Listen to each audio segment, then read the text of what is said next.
If you hate being on camera, I have 5 strategies to help you overcome that fear. Lazy videos using power poses, suspension of disbelief, mirroring your favorite speaker, and my Banish online camera anxiety or BOCA strategy.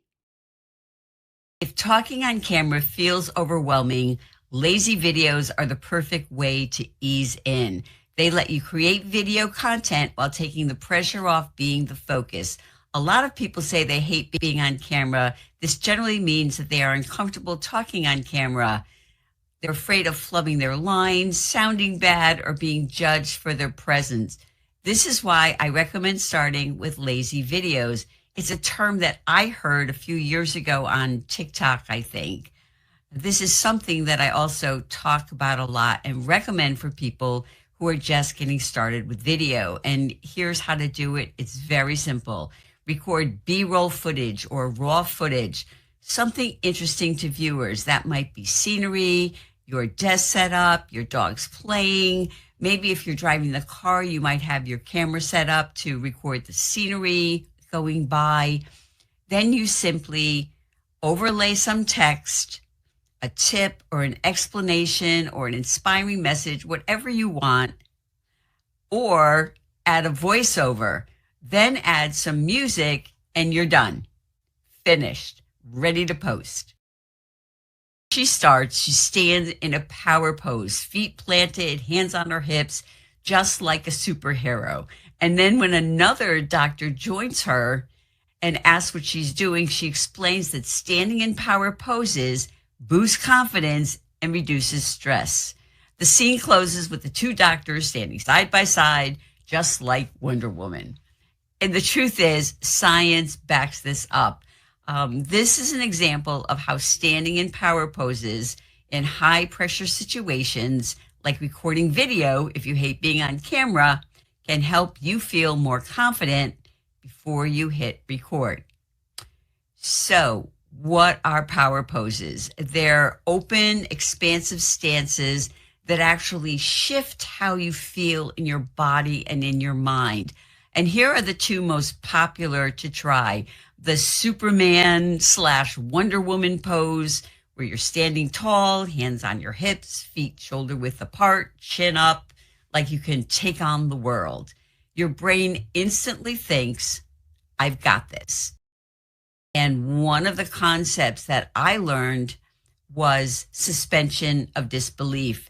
You may not have heard this term, but you've heard of this. This is what allows us to immerse ourselves in a movie, whether it's Barbie, Jurassic Park, World Domination, or the new Star Trek Section 31.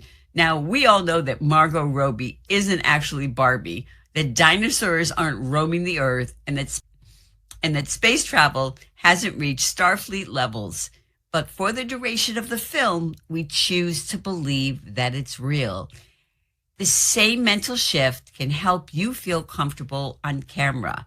Now, right now, your brain sees a camera lens, or if you're on a smartphone, you likely see yourself on the screen. And that can feel weird. At least it did to me. It still kind of does sometimes.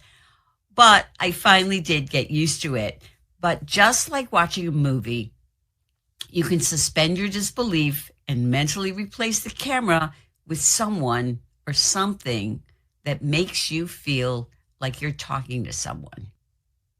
Applying this to video can be as simple as putting a Post-it under your camera lens if you're using a webcam. Other options are a photo of a friend or your pet.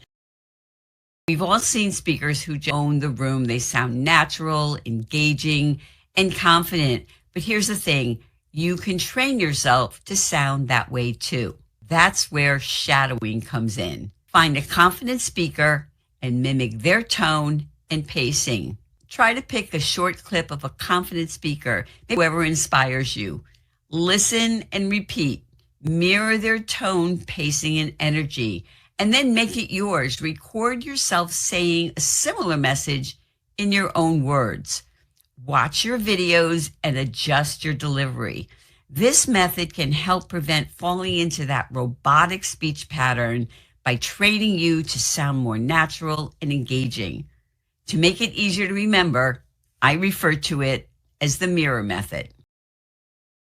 The last strategy that I'm sharing today is one that I've used with clients. Banish on-camera anxiety, or BOCA. Erase camera jitters in 14 days. Now, based on my experience as someone who hated being on camera, the best and fastest way to get comfortable on camera is to record videos without any pressure, without worrying about what other people think. That's what BOCA is all about. A 14-day private video challenge to build confidence without the stress of posting. So here's how it works. Every day, record a 1 to 2 minute video. It might be a quick thought, maybe a tip you'd share with a client, or even a random update about your day. Don't post the videos. Just save them in your camera or on an app. No one sees these videos but you.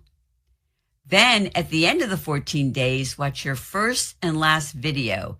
And at the end of this time, I guarantee that you will see a difference.